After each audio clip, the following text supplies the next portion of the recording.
Disclaimer, opini ini tidak untuk menyudutkan atau menyalahkan keyakinan lain, tetapi suatu dialektika Kristen, tujuan pendidikan dan pencerahan. Jika merasa tidak sesuai, mohon dilewati saja. 2007 saya menikah dengan anak seorang ustadz. Tantangan saya pun besar. Waktu saya menikah dengan anak seorang ustadz, dia tanya, "Pang, apa kerjaanmu apa?" Saya bilang, "Saya PLTU." Oh, dia bangga, dia pikir polisi.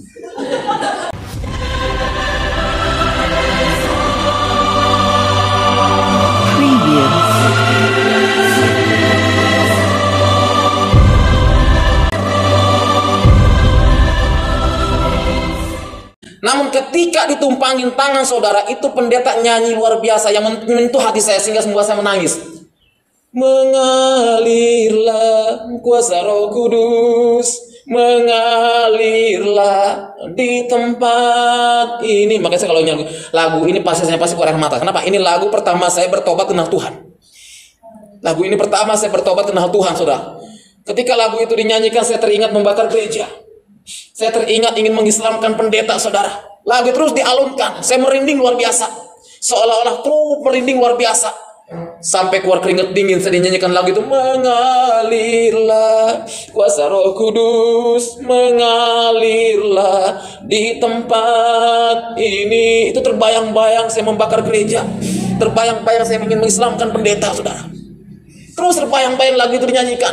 Selesai lagu dinyanyikan, pendeta salaman, "Dek, kamu dari mana?" Saya bilang, "Saya Ustadz Muhammad Yasin." "Oh iya, sebentar ya, saya mau salaman sama jemaat. Kamu jangan kemana-mana dulu, saya deg-degan nih, jangan-jangan pendeta tahu saya bakar gerejanya." Udah, langsung saya korin tasbih lagi, Allahu Akbar, Allahu Akbar, subhanallah, subhanallah. Dan saya pendeta salaman, pendeta langsung, "Dek, terima kasih kau sudah datang ke rumah Tuhan. Mudah-mudahan Tuhan izinkan setiap minggu kamu kemari. Kamu jangan pergi dulu ya, saya ada berkat buat kamu." Saya pikir pendeta baik amat ya, baru ke gereja aja dikasih berkat. Betul, itu gembala, dia bawa kantong plastik, dia bilang, "Dek, jangan tersinggung ya, saya punya celana panjang buat kamu. Jadi kalau kamu ke gereja jangan pakai sarung." Kurang ajar nih pendeta. Dipikir ustadz nggak sanggup kali bikin celana panjang. Betul, saya waktu jadi ustadz, maaf kata, saya pakai celana panjang ngegantung begini, saudara. Betul, dikasih celana panjang. Yang namanya guru agama Islam, pertama kali datang ke gereja, saya cuci kaki saya dengan tanah 7 kali, sabun 7 kali, langsung saya doa tobat nasuha. Artinya apa? Tobat tidak akan diulangi lagi. Saya bilang, "Ya Allah, saya nggak mau lagi ke gereja. Amit-amit, gereja punya orang kafir." Saya bilang, apa yang terjadi selama 1 bulan penuh, saya terus kerinduan ke gereja. Ada pepatah mengatakan, walaupun bangkai disembunyikan di mana, pasti baunya akan kecium juga. Akhirnya saya ketahuan oleh keluarga saya, oleh santri saya ke gereja. Pulang dari gereja saya disidang. "Yasin, sini kamu. Dari mana kamu?" "Dari gereja, Paman." "Ngapain kamu ke gereja?" "Paman, ketika saya tanya tentang akulah jalan kebenaran dan hidup, tidak ada seorang pun yang datang kepada Bapak kalau tidak melalui aku. Paman bilang suruh cari di Al-Quran." Saya buka Al-Quran yang jumlahnya 6.666 ayat, terdiri daripada 30 juz 114 surah. Saya nggak temukan ayat itu, Paman. Tapi ketika hati saya tergerak ke gereja, ayat itu ada di Alkitab Injil, Paman. Terus mau apa? "Saya memutuskan untuk jadi orang Kristen." Saya bilang, "Loh, kamu nggak salah ngomong ya sih?" "Enggak." "Tepok, masuk kamu kamar mandi." Saya dimasuki kamar mandi 1 hari, saudara. Lampu dimatikan, kamar mandi dikunci. 1 hari dari pulang gereja jam 9 pagi sampai pagi lagi nggak dikasih makan, saudara. Lapar, cuman minum air bak mandi. Bayangin. Ya apa? Dikeluarin di hari kedua, suruh ngucapin kalimat 2 kalimat syahadat. "Yasin, ucapkan kalimat 2 kalimat syahadat, karena kamu sudah kafir," katanya. Ketika saya disuruh ngucapin kalimat 2 kalimat syahadat, tidak bisa. Lidah ini terasa berat, yang keluar hanya kalimat haleluya. "Apa itu?" katanya. Langsung tampar, dan diseret keluar. Dicambuk oleh keluarga saya. Ini bekas cambukannya. Ini dia, sudah. Ini bekas cambukan daripada keluarga saya. Maaf kata, saya punya gigi 2 nih palsu. Ditonjok sampai gigi saya patah 2. Saya dicambuk, masih disiksa lagi, diceburi comberan, saudara. Dan akhirnya di hari ketiga suruh tanda tangan surat. "Yasin, sekarang kamu tinggal pilih. Ini harta di pesantren ini termasuk tanah, ini buat kamu semua.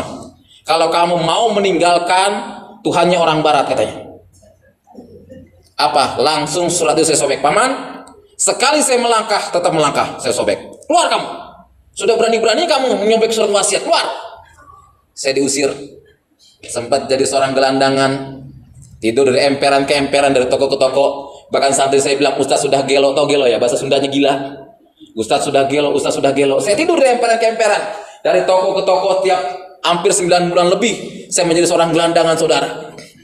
Dan pada saat itu Tuhan izinkan saya bertemu dengan seorang hamba Tuhan, almarhum Bapak Pendeta saya Serombot. Beliau punya kakak namanya Tante El Serombot. Beliau angkat saya pada saat itu Om Kor lagi khotbah di Karangan Pemulung, saya hadir di situ. Tiba-tiba dia menghampiri saya, "Dek, siapa namamu?" "Muhammad Yasin, Pak." "Tuhan bicara sama saya, kamu ikut saya." Saya bingung, Tuhan bicara sama Bapak, kapan Tuhan ketemunya, saya bilang. Saya kan gak ngerti, "Kamu ikut saya sebentar ya." Udah, saya ikut dia pakai mobil, saya deg-degan nih, jangan-jangan orang dia jalan sama saya lagi nih. Apa? Saya diem di gereja Rawamangun, saudara, GPD Rawamangun. Di situ rambut saya gondrong, dekil, itu pendeta saya Serombot. Dia beliin saya baju, diajak saya ke salon untuk dibersihkan. Dia bilang, "Kamu tunggu sini karena Tuhan suruh saya supaya kamu di sini." Saya bilang, "Tuhan yang mana?" Saya bilang. "Apa Bapak bicara sama Tuhan?" dalam hati saya. Ya, sekarang saya belum mengerti. Udah. Saya dipertemukan lagi dengan kakaknya, yaitu Tante El Serombot yang sekarang masih ada. Beliau lagi sakit, bantu dalam doa, saudara. Apa? Udahlah, saya dibaptis oleh beliau. Dia jelasin masalah baptisan gini-gini, dan saya jelaskan, saya bekas guru agama Islam. Saya bilang, "Pak, saya diusir oleh keluarga, ada KTP." Saya buru-buru KTP, "Pak," saya bilang, "foto aja kagak ada," saya bilang. Karena saya nggak bodoh itu. Udah, akhirnya apa? Saya dikirimlah sekolah Alkitab di Palembang, saudara. Ketika saya dikirim sekolah Alkitab Palembang, itu pun nggak diantar, saudara. Cuman diantar sampai Merak. Saya bingung naik mobil apa ke Palembang karena belum pernah kemana-mana. Dia bilang, "Kamu percaya sama Tuhan, nanti Tuhan akan pertemukan kamu dengan seseorang." Dia cuma bilang begitu. Apa? Saya naik, ketika saya naik, di sebelah saya ada bapak-bapak. Bapak-bapak itu tanya, "Mau kemana, Dek?" Saya bilang, "Saya mau ke sekolah Alkitab." Ternyata itu pendeta, Pak Yakub Ruru, yang ada di Lampung, yang sudah almarhum. "Ini saya ngajar di sini, biar nanti ada saya antar ke sana ya." Puji Tuhan, nggak bayar ongkos, saudara. Diongkosin sama itu pendeta. Bayangin, saudara, 150.000 zaman dulu, luar biasa, saudara. Sampailah sekolah Alkitab di Palembang. Saya pikir sekolah Alkitab itu enak. Enggak, saudara. Enak. Ternyata apa? Digembleng luar biasa. Saya punya teman orang Batak, saudara. Setiap hari Kamis kan makan ayam, saudara. Makan daging yang enak-enak lah. Itu kalau saya doa, amin, ayam terbang, saudara. Duh, ayam saya kemana? Itu sekolah Alkitab, saudara. Makanya sekolah Alkitab kalau lagi doa ditutupin dagingnya, saudara. supaya jangan terbang. Saya punya teman orang Batak, selalu dekat saya kalau makan. "Kenapa, Yos?" "Kagak tahu kok, ayam saya kok tiba-tiba hilang. Roh Kudus yang minta," kata Tuhan, tolong. Saya pikir Roh Kudus yang mana, baru masuk Alkitab. Ya sudah, aman aja saya. Makanya maaf kata, kalau sekolah Alkitab bunyi tet aja. Itu kalau kita lambat ngambil lauk, udah tinggal sayur doang sama nasi, saudara. Itu pun tinggal kuahnya doang. Nah, sampai saya nggak betah. Kenapa? Tiap mau makan lauk habis. Kenapa? Karena saya belakangan. Saya kan nggak ngerti. Kamu kalau bunyi tet langsung lempar langkah 1000, tas lempar, langsung dapur apa? Kalau kamu lambat, lauk akan hilang, katanya. Betul juga, saudara. Tinggal nasi sama kuah, itu yang saya alamin, saudara. Udah. Apa? Selesai penamatan, Om Kor bilang gini, "Yos, kamu praktek di mana?" "Di Om John Lumenta." Aduh Tuhan. Apa praktek itu, saya? Praktek betul. Di Om John Lumenta praktek kerasnya luar biasa. Mau khotbah nggak dikasih khotbah. Padahal hati menggebu-gebu pengen khotbah. Pernah ada tamu berhalangan datang, itu saya udah menggebu-gebu pengen khotbah. "Om, tamu nggak datang." "Ngana belum waktunya khotbah, nanti." Waduh, Tuhan tolong. Itu gemblengan luar biasa. "Jangan, belum waktunya khotbah, nanti biar tante yang khotbah." Saya khotbah di sekolah minggu nggak didengerin, saudara. Khotbah di sekolah minggu. Pas saya pelayanan, udah, saya kan bersihin kursi, meja apa, itu tugas saya. Bilang, "Om, Anda punya pelayanan di Pedongkelan dulu." Udah selesai, "Om, mau pelayanan ke Pedongkelan, Om. Kan Om suruh." Ya sudah, jalan. Saya diam. "Oh, diam. Punya iman, Om?" "Punya iman, Om." Jalan dengan iman, Tuhan tolong. Suruh jalan dengan iman, saudara. Saya bawa gitar jalan dari Pulau Mas ke Pedongkelan, keringetan, saudara. Tiba-tiba Om John Lumenta udah duluan. "Loh, kok udah nyampe?" "Ya, Om dengan iman jalan pakai sepeda motor, Tuhan tolong." Oh, jalan dengan iman, jalan kaki, gitu. Luar biasa. Saya maaf kata, saya orangnya nggak bisa nyupir, nggak bisa setir mobil dulu. Jadi kalau kemana-mana Om John Lumenta belum pulang, saya jaga pintu. Jadi kalau dia pegel, "Yos, biasa pijitin dia." Kalau dia bilang belum tidur, saya belum selesai.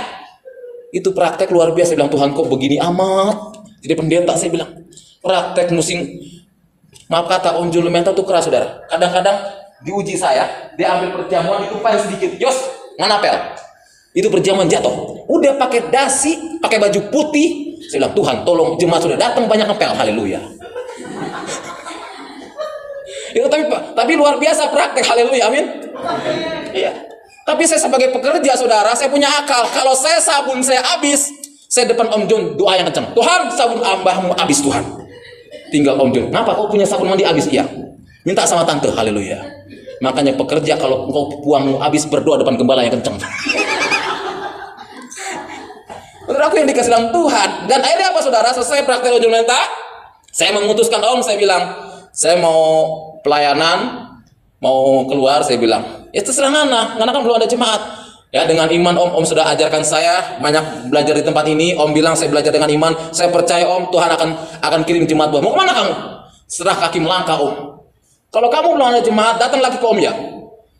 Saya doa di Taman Getsemani, minta jodoh, saudara. Tuhan, berikan hambamu tulang rusuk. Tuhan kasih. Dipertemukan dengan seorang penyanyi kosidahan. Bayangin, saudara.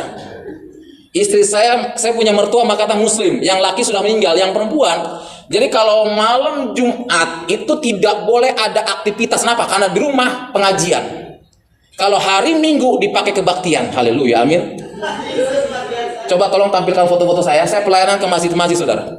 Saya pelayanan ke pondok-pondok pesantren. Puji Tuhan, udah banyak ratusan ustadz yang saya baptis, saudara. Tepuk tangan buat Tuhan Yesus, saudara. Kalau bisa ditampilkan saya punya foto, bisa ya? Saya pelayanan ke gerakan bawah tanah. Saya gabung di KP4, saudara, melalui tim Ibsama. Ibsama ini filenya Yosua, ada ya? Ada beberapa ustadz yang saya baptis, ada beberapa ustadz yang saya layani. Sampai sekarang, ustadz itu masih aktivitasnya sebagai guru ngaji, tapi hatinya tiap minggu dia ke gereja. Haleluya, amin. Ya, saudaraku yang dikasih oleh Tuhan. Dan ini apa, saudara? Tuhan izinkan tahun 2007 saya menikah dengan anak seorang ustadz. Tantangan saya pun besar. Waktu saya menikah dengan anak seorang ustadz, dia tanya, kerjaanmu apa? Saya bilang, saya PLTU. Oh, dia bangga, dia pikir polisi. Padahal PLTU pelayan Tuhan, saudara. Dia tanya, tugasnya di mana aja? Tugas saya di mana-mana. Kalau dipanggil di mana itu tugas saya bilang. Memang begitu PLTU katanya. Wah, dipikir polisi. Saya bilang langsung, Pak, saya ini pendeta. Saya bilang, pendeta? Enggak boleh anak saya nikah sama pendeta. Ya sudah, 1 bulan kami gak ketemu. Akhirnya apa? Ketemu lagi lah kami, saudara. Di salah satu seminar ketemu. Saya bilang, saya datang, saya pacaran sama dia. Saya bilang sama orang tuanya, Pak, saya suka sama anak Bapak, saya mau melamar anak Bapak. Oke? Kalau kamu suka dengan anak saya, ada syarat yang harus kamu lakukan apa? Baca Al-Quran. Kecil, saya bilang. Lamaran baca Quran kecil, saya bilang. Ada apa? Saya dipanggil, ya. Saya dipanggil, disuruh baca Al-Quran. Apa syarat baca Al-Quran? Yang pertama syaratnya Islam. Kalau saya Kristen, Pak. Ya udah, sekarang ucapkan 2 kalimat syahadat. Langsung asyhadu alla Isa Rasulullah. Kok Isa? Ya kan saya anak Nabi Isa, Pak. Sebab kalau saya bilang Muhammad Rasulullah, saat itu apa terjadi? Diislamkan kembali, saya betul kan? Ya. Saya bilang asyhadu alla Isa Rasulullah, bahwa Isa itu anak Allah dan saya mengimani dia Isa sebagai Tuhan. Amin. Salah gak saya, Pak? Kecuali saya Islam, baru saya ucapin kalimat 2 kalimat syahadat, saya bilang. Oh iya juga, baca Al-Quran. Surat Al-Baqarah yang pertama, Alif Lam Mim. Baca Yasin 83 ayat, Pak. Yasin wal Qur'anil Hakim. Loh, kok kamu hafal ya? Hafal, Pak. Ya sudah, besok panggil orang tuamu ke sini. Waduh, orang tua dari mana, saya bilang. Saya telepon Tante El Serombot. Tante, saya ini ada jodoh. Saya pengen ngelamar perempuan, tolong kirim. Kalau Tante bisa datang, kalau Ibu bisa datang, tolong Ibu datang. Aduh, Ibu nggak bisa datang, ya. Ibu kirim aja lah orang. Ternyata dikirim pekerja, saudara. Pekerja yang umurnya masih muda. Disuruh menjadi. Dan ini foto keluarga saya. Ini keluarga saya. Keluarga saya semuanya muslim dan ini baju putih anak saya. Anak saya dan ini kakak saya. Yang setiap tahun memberangkatkan haji. Sekarang puji Tuhan sudah terima Yesus, saudara. Amin. Semua keluarga dari pihak istri semuanya muslim, ya. Jadi keluarga dari istri itu ada 2 yang sudah terima Yesus, saudara. Ada 2 keluarga, ya, ada 2 keluarga. Tapi mereka tetap kalau lebaran pakai jilbab. Tapi sekarang mereka udah nggak lagi ke masjid. Sekarang mereka haleluya. Wah. Nah, Terus ini kami pelayanan di Pak Martin, Panti Asuhan. Terus, ya. Nah ini Natal antara Islam dan Kristen. Setiap tahun saya mengadakan Natal Islam dan Kristen. Awalnya kenapa saya bisa Natal seperti ini? Awalnya jangan dipindah dulu ya. Awalnya gini, ini gereja GPDI, ya, tempat Bapak rohani saya Pendeta Sebulun. Tidak ada yang mampu pelayanan di sini. Kenapa? Karena orang-orang Islam itu jahil, jahat. Saya lagi doa, sepeda motor ban hilang, saudara. Lagi doa, sepeda motor saya hilang. Sampai anak saya, Pak, sepeda motor Papa bannya nggak ada. Bersambung ke part ketiga.